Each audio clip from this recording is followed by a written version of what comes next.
We've included a list of descriptive and summary methods here. One of the best ways to understand what these do is to run this describe method. Let's get a data frame to look into. Then we'll come down here and run this.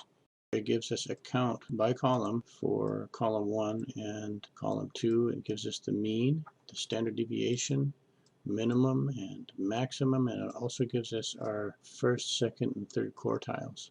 And the reason I like this is because most of these are standalone methods by themselves. Before we run some of them, however, let's come up here and see what sum outputs.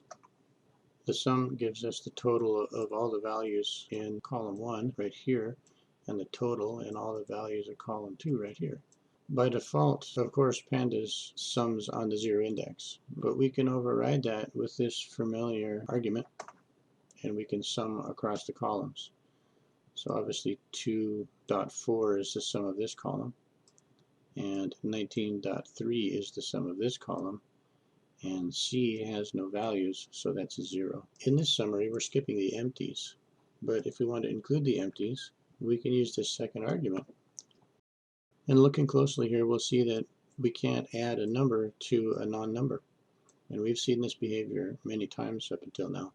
IDXmax will tell us where the maximum value is in row 1 and in row 2, and it just so happens that the maximum values for both are in the B index.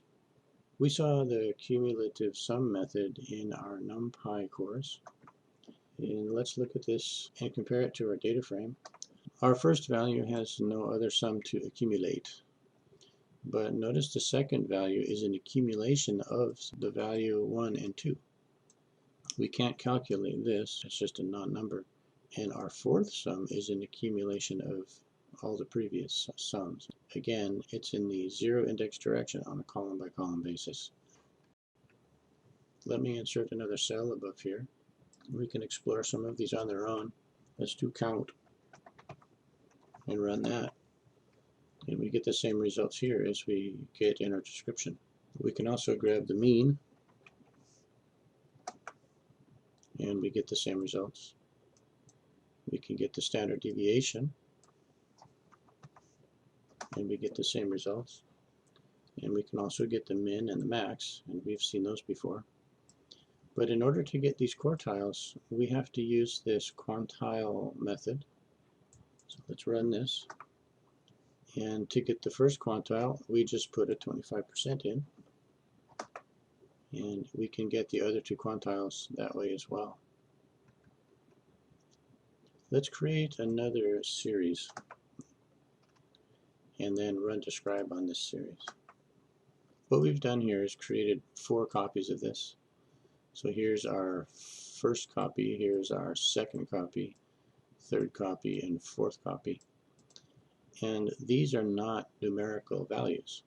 And so describe operates differently on string values than it does on numerical values. And it tells us the count. It says there's 16 members altogether. It tells us 3 of those are unique. That would be A, B, and C. And it tells us the most frequent.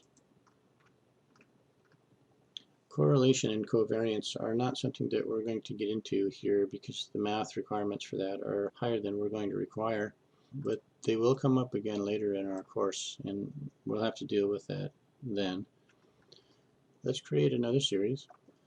And we've seen unique before. We've not used value counts, but value counts is one method that we use predominantly in data analysis. It tells us there are 3 C values, there are 3 A values, 2 B values, and 1 D values. Now we've seen is-in before. What this will do is create a Boolean array, and it'll put that array into a variable called filter. Now we can't use a filter as a variable because it's a keyword in Python, so we're just using filt. And oftentimes you'll see mask or filt used. But down here we're making a request from our unique series, this series right here.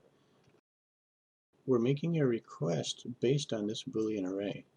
So it'll return true here, and it'll return true in the last 4 indexes. So we should get 0, 5, 6, 7, and 8 from this. Now another important method is this getIndexer method, and rather than try to explain this, let's output it and inspect.